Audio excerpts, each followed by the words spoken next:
good evening, and welcome to the Midnight Spook Show, here on the Horror Metal Channel, with your host, Lord Hellhound. So let's go ahead and get started. Today we're going to be doing another tag video. This is the His Name Was Jason tag by Movie Review Time. I was tagged by Sean Erschen, and there are 12 questions total, each one about a different film in the franchise. So yes, His Name Was Jason, which is of course a line spoken by Pamela Voorhees in the original film, played by Betsy Palmer. And as Sean Erschen pointed out, it's also the name of the documentary. His Name Was Jason, which I highly recommend. Definitely see this documentary. It's very informative and insightful. And also check this one out too. Both of these are a must-watch for any fan of the series. So, highly recommend that you do. Anyway, let's go and get started. Question number 1. What was your favorite kill in the original 1980 film? Well, it's a very common and obvious choice, but I agree with everybody who says the spear through Kevin Bacon's neck. He's laying in the bed, and all of a sudden the spear comes through his neck. Now, some people have pointed out, how did he not feel the spear, like, hitting the back of his neck and not be able to get up in time? Well, I think she actually held his head down and slowly pushed the spear through his neck so he couldn't get away, which would be a very painful way to go. And but a close runner-up is definitely the axe in the face. That one actually stayed with me a little more than the spear in the neck when I first saw the movie. I just love how spontaneous it is. It just comes out of nowhere. You see the shadow, the girl turns around and just gets a freaking axe right in her face. I think the scene would have worked a little better if there was no music and if she didn't react at first. She just turns around and all of a sudden gets her right in the head. But it's still awesome. No, I'm not knocking that scene. It's still very great kill. So yeah, those are like top 2 in the original film. Question number 2.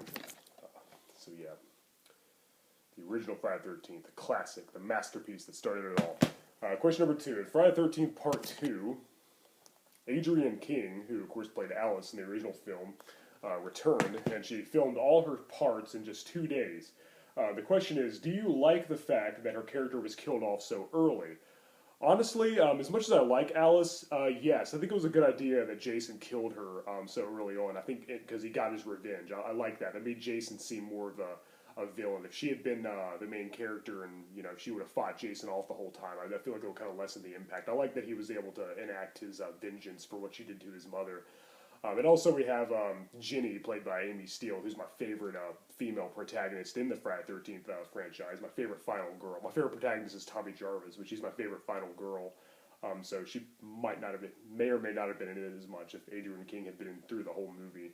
And as Sean Erschen correctly pointed out, Adrienne King was actually dealing with a stalker at the time, which is why her part was so little, I assume.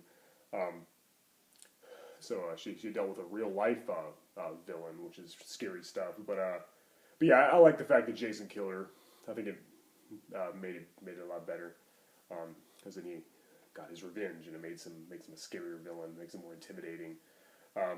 So yeah, I do like it overall. Although Alice was a great character. All right, question number 3. In Friday the 13th Part 3, do you think the 3D aspects worked? Well, I think it was a good idea to film it in 3D. You know, it was kind of a gimmick, and it's one of those movies where they just throw things at the camera, you know, for no reason, like a yo-yo and a baseball bat and stuff like that. It's just kind of silly. A popcorn popping, this stupid, ridiculous-looking rubber snake coming out at you on the screen. I think it was a good idea. The eyeball popping out of the guy's head was cool, but honestly, I don't know what it looked like in the theater when it came out, but on the DVD release, when you have the stupid red and blue glasses that hurt your eyes and give you a headache, and it looks like you're just seeing double of everything, it doesn't look very good. The 3D doesn't look that good, so I don't think it really works in the home release. Though I'm glad they did release it that way. You know, I'm glad they released it that way overall, the 3D glasses that look like a hockey mask, because it's cool to see the original intention in 3D, but I bet it looked a lot better in the theater when it was originally released. Because yeah, now it just looks like you're seeing double, and just, you know, I can't watch the whole movie through in 3D because it just makes my head hurt. So yes and no. I think it was a good idea, but it probably could have been done better. Maybe they can re-release it someday in theaters with like a digital Real D 3D, but probably not because the way it was filmed is probably not the proper format. But oh well, it's a good idea, but yeah, a little too gimmicky. Question number 4, and Friday the 13th, the final chapter, my favorite in the series. Who is your favorite character other than Jason? Oh, that's got to be Tommy Jarvis. There's no other answer. He's the most interesting character. I love Crispin Glover in that movie. He's funny, and his friend Ted. I love those guys. I like their dialogue. They're really funny characters. But other than that, nobody's really that interesting. Trish Jarvis, Tommy's older sister, isn't all that interesting. The guy hunting Jason, who his sister Sandra was killed in part 2. He's after Jason, out for revenge. That subplot was interesting, but it didn't really go anywhere. They didn't really go very far with it. I think they just had it there as exposition, like for the Jason character. But this is my favorite of the series, and yeah, Tommy's definitely my second favorite character, other than Jason in the whole series, not just in that movie. I love him. He returns in 4 and 5, of course, and my favorite version of characters in part 6, which is played by Tom Matthews. But John Shepard did a good job too in part 5. But yeah, to answer the question, definitely Tommy. Question number 5. In Friday the 13th, Part 5, A New Beginning, what do you think happened between Tommy and Pam at the end? Well, I know this wasn't the original intention of the filmmakers, but I like to pretend that Jason actually possesses Tommy at the end. I pretend that Jason possessed Roy in this movie. The killer, Roy Burns, was actually possessed by Jason, who was buried in the ground at the time. And at the end, after Roy's body was destroyed, Jason possessed Tommy. And that makes more sense at the opening of Part 6. Tommy knows that Jason can possess people, and he wants to destroy his body, thinking that'll put an end to the curse or whatever. Now, I know that wasn't their original intention, but just something I like to pretend. It makes Part 5 more enjoyable.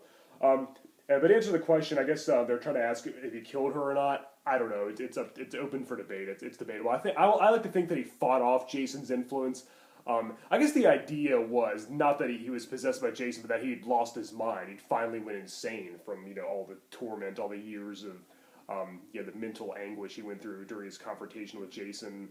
And after the most recent encounter, which actually wasn't Jason, stupidly, the scene where they look at each other in the barn loses so much less impact when it's revealed it's not Jason. But anyway, that the most recent encounter makes him be more twisted. So Tommy just loses his mind and he puts the mask on and he's about to kill Pam. But to me, I like to pretend that when he sees Jason in the room and then Jason disappears, it's not a vision, but it's actually Jason's spirit who possesses him. Again, I know that's not what was intended, but that's what I like to say because it makes more sense to me and it makes it more enjoyable.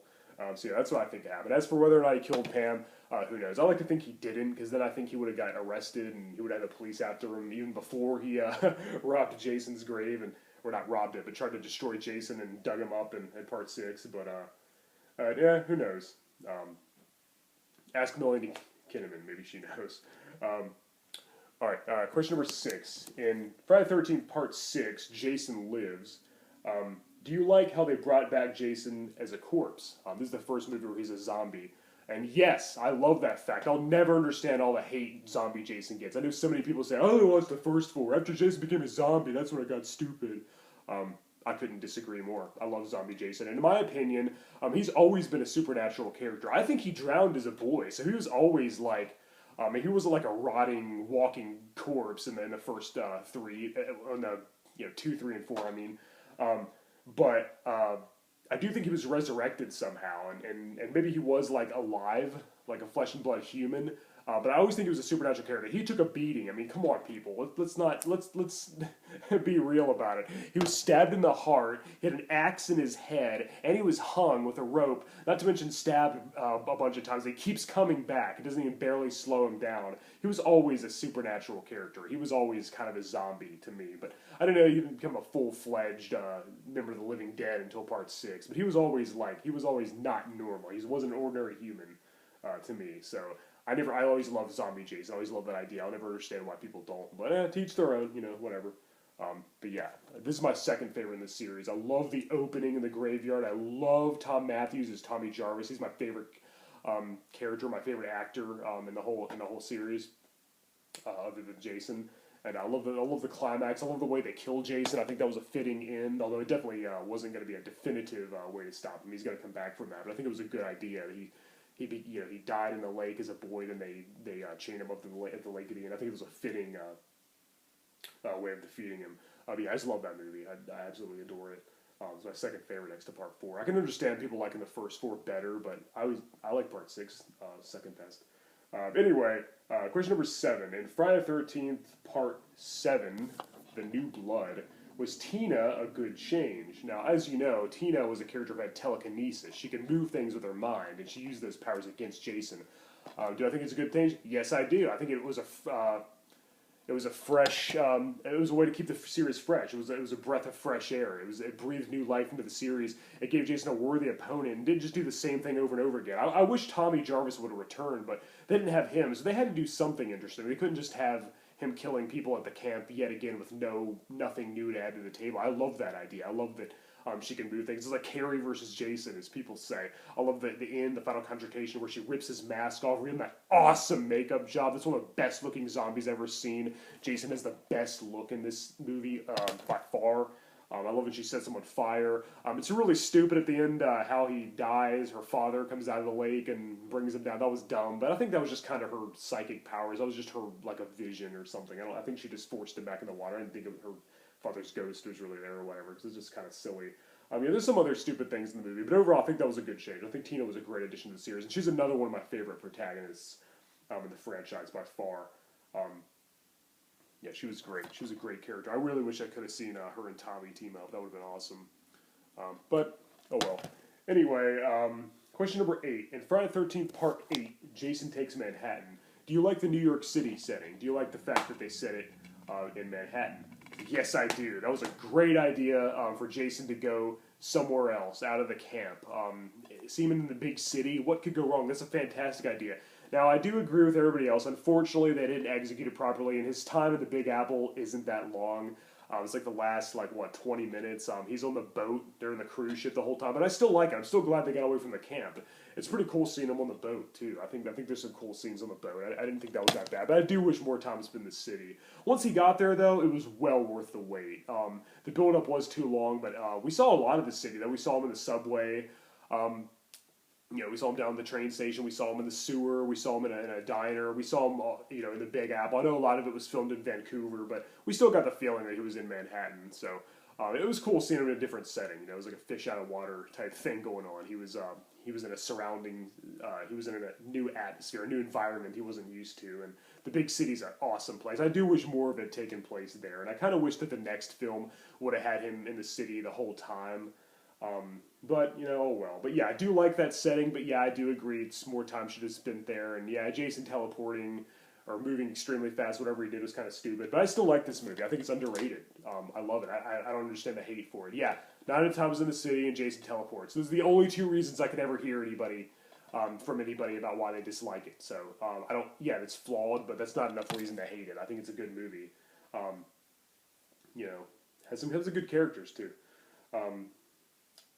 Jensen Daga, is Rennie. She was a good protagonist. All right, anyway, question number 9. In Jason Goes to Hell, what are your thoughts on Jason possessing bodies? This is a long story. I have a very interesting relationship with this movie. It's kind of a love-hate relationship. When I first saw this, I hated it. I despised it. I was like, what the hell did they do to Jason? I was like, they messed with the mythology way too much. I was like, they didn't explain anything. Like, they didn't explain how he survived drowning, or if he didn't drown, or whatever. They didn't really explain his origins. They just brought up this new. They asked more questions. They brought more questions and didn't get any answers. Now, when it comes to this movie, I hated it, but it's really grown on me. It has the best gore, best kills, so the best nudity for people who are into that sort of thing. Amazing looking Jason. I know we don't see him very long because he's in other people's bodies throughout the movie. I hate how he had to have a sister and has a niece, and only she can kill him. The mystical dagger and all that stuff was for the birds. All that stuff was stupid. I love the Creighton Duke character. I don't understand how he knows so much about Jason, how he knows that he possessed people, unless Jason possessed Roy in Part 5. That's the only way it makes sense. As for Jason possessing bodies, honestly, that's kind of grown on me. It kind of makes me think that Jason's even more indestructible. It's interesting. Jason goes to hell. He goes to hell in this movie, and it's supposed to be his final defeat. And he's revealed to have a new power at the same time. It's not just another Jason movie where he goes to hell at the end. He's revealed to have a new ability. Now, again, it is kind of weird. It's kind of a stretch. It doesn't seem like a Friday the 13th movie. I'm glad it wasn't just teenagers at a camp yet again. I'm glad we had more adult characters and the scenes in the diner. I love all that stuff. Again, I'm going to end up reviewing the whole movie right here, so I'm going to kind of cut myself off before I do that. But I kind of don't mind the fact that he possesses people anymore. It's kind of grown on me. It's kind of cool now. It's cool how they blow him to smithereens at the beginning of the movie, and then he still keeps coming back. That shows how unstoppable he is. He's been through so much, and even when he's blown up, he can still come back. It's kind of far-fetched. I don't like how it's his heart, and it turned into this demonic worm thing. I think it would have been better if it was just like his spirit, like if it looked like like a ghostly version of himself, or just like a soul, like a I don't even know, but yeah, the beating heart and turned into a demonic hell baby was weird. It was weird how they went about it, but I don't mind how he's a different body. Now, I used to hate that aspect, but now I think it's kind of cool. If you hate this movie and you think that it messes with the story, I agree. I can definitely see why. I'm not going to defend this movie, but I personally enjoy it now, and I think it's cool that he possesses people. Honestly, he jumps from body to body, has different hosts. I love the one guy. I think the character's name was Robert Campbell. And I love when Jason possesses him. The scene in the police station, seeing him really clean house, he kills all those cops. It would have been cool to see the actual Jason in his actual body. Again, the really cool look they had in this film do that. But it was still an awesome scene. Yeah, very brutal movie, very bloody. And honestly, it's a guilty pleasure. I think it's so bad it's good. Yeah, it's not one of the better ones, but I don't think it's nearly as terrible as anybody says either. I think it's kind of underrated. But I can definitely understand if you don't like it. I mean, if you don't like this movie, you don't need to explain why, because I already know. I agree with there's a lot of flaws. It's highly flawed. Anyway, let's move on. I spent too much time on Jason Goes to Hell. Sorry about that. Number 10, in Jason X, do you think the plot makes any sense? Well, I agree with Sean Erschen. When they send a horror villain to space, that's kind of the final nail in the coffin. That's when they tell me they run out of ideas. I despised this movie the first time I saw it, just like Jason Goes to Hell. I hated it for years. I said, this is the worst one. This is the cancer of the series. But upon watching it recently, the thing is, this movie knows it's stupid. It knows what it is. It doesn't pretend to be anything it's not. These movies were never Shakespeare. Yeah, it's stupid that he's in space and he becomes a cyborg, but honestly, I think it's really fun. It's entertaining. It's a guilty pleasure. It's not as good as some of the early movies, but it's not terrible either. And thus, I don't think the Friday the 13th series has a downright terrible entry. There's some that are stupid as hell and ridiculous and are weaker than others, but I don't think it has a downright awful one. It doesn't have a Halloween Resurrection or a Freddy's Dead or a Texas Chainsaw Massacre: The Next Generation. I think this is the weaker one. This is my least favorite. It's the worst in the series, but it's awesome. It's just so fun. It's so stupid, so ridiculous, and just so bizarre, and just, so idiotic. The acting is terrible. The characters are paper thin. Hey, it's got one of the best kills, the frozen face who then gets smashed on the counter. And a really cool looking brutal Jason. Kane Hodder plays him for the 4th time, and he does a great job, as always. The Jason character was never messed with all that much. He was made to a cyborg, he was made to a demonic worm that possesses bodies, but his personality was always intact. He never cried like Michael Myers did in Halloween 5, or he was never controlled by a cult, or had his ass kicked by Busta Rhymes, or made into a grunting hillbilly from an abusive family. They never messed with the character too much. There was stupid movies, but the character's personality always remained intact, which is what I respect about the series. But anyway, I'm getting off topic. Let's move on. I'm sorry. Question number 11. In Freddy vs. Jason, would you rather have had Kane Hodder? Absolutely. I agree with everybody. It would have been better with Kane Hodder. However, I don't mind Ken Kersinger. When I saw this movie, and in the theater, I was like, that doesn't look like Kane Hodder's body type. That guy looks a little more taller and thinner. And then at the end, when I saw the credits, it said Ken Kersinger. I assumed Kane Hodder didn't want to return as Jason. I thought, okay, well, he's done playing the role. That's fine. Then when I heard that Kane Hodder actually wanted to play Jason and they turned him down, that pissed me off. It would have been great if it was Robert Englund, who's known for Freddy, obviously, and Kane Hodder, who's known for Jason, had both been in this movie. And I think it really was disrespectful and insulting to the fans. And I agree with Sean Erschen. It would have been more successful with Kane Hodder. However, I don't think that drags the movie down too much. It's like my one complaint, really. That and the fact that they don't have any other characters from either franchise. It would have been cool to have Tommy from the Friday the 13th franchise and Alice from the Nightmare on Elm Street franchise played by Lisa Wilcox. It would have been cool to have them both return and team up. That would have been awesome, but oh well, it's a minor complaint. I still think the movie's great. I think it was exactly what I was waiting for. It was exactly what I expected. It exceeded my expectations. It was well worth the 10-year wait, and I love it. But I think I would have liked it more with Kane Hodder, and I think everybody agrees it would have been better. But Ken Kersinger didn't do a bad job. He's not a bad Jason. Not one of my favorites. He's not as good as Brooker or Graham or White or Hodder, but he was still pretty good. I like it better than Steve Daskowitz, probably. I don't know. All right, the final question. Question number 12. Sorry I spent so much time on these questions. I love talking about these movies. I could talk about them for hours.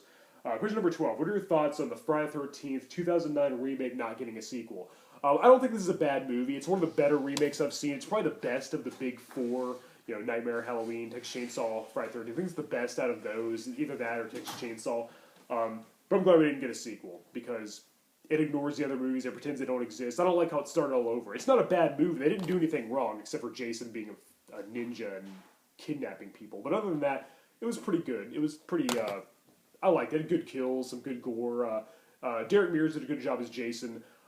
So there was nothing I disliked other than the fact that it starts all over and pretends the others don't exist. This could have easily been a sequel. It could have taken place after Freddy vs. Jason. Jason walks out of the water holding Freddy's head, throws the head against the wall, against a tree, and then there you go. Pick up from there. Then they made the same movie. They don't need to change a thing, and then it could have been another sequel. There's no reason why they need to start over. I know the series had run out of ideas or whatever. No, I disagree. Freddy vs. Jason was awesome. I would love to see them continue from there. I would love to see Jason versus Michael or Jason versus Leatherface.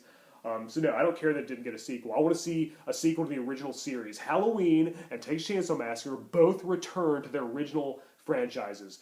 Each one 40 years after the original film. Maybe Friday the 13th will do that, but I don't think they should just follow the first movie like those other two franchises did. I think they should follow all 11 of the original movies. Take place after Freddy vs. Jason. Ignore Jason X if you have to, because yeah, I know that kind of creates a hole in the continuity if you have to say, because it'd have to take place before that, or unless you made another one in space, which I don't think anybody wants to see. So yeah, I don't care that it didn't get a sequel. I want to see another sequel to the original series. I want them to go back to the proper continuity. Don't make another remake either, because come on, we already had a remake. We don't need another remake. Make a sequel to the original continuity. Either that or just leave it alone. Just let the franchise die. But again, I didn't think this was a bad movie at all. But the fact that it didn't get a sequel, I don't care. You know, I guess it'd been better than nothing. But I would have watched it and probably liked it. But the thing that makes Jason so interesting to me is all the things he's went through. He's drowned, he's been shot, he's been stabbed, he's been burned, he's been melted in toxic waste, he's been blown up, he's been burned up in the atmosphere, he's been through all these things. He's been electrocuted. The fact that we start with a Jason who hasn't been through all that stuff makes it far less interesting to me. So yeah, I don't care if you can do a sequel. Continue the original series, please, or don't bother. Bring back Tommy Jarvis. Corey Feldman wants to play him. Have a Friday the 13th set in the winter time with a frozen Crystal Lake and snow on the ground. Make it happen, Hollywood. All right, guys, I'm Hellhound. Thank you for watching. This has been his name was Jason, tagged by Movie Review Time, created by Rob. And I was tagged by Sean Erschen. Check out his video. Check out Movie Review Time's video. Subscribe to the channels, and thank you for watching. Until next time.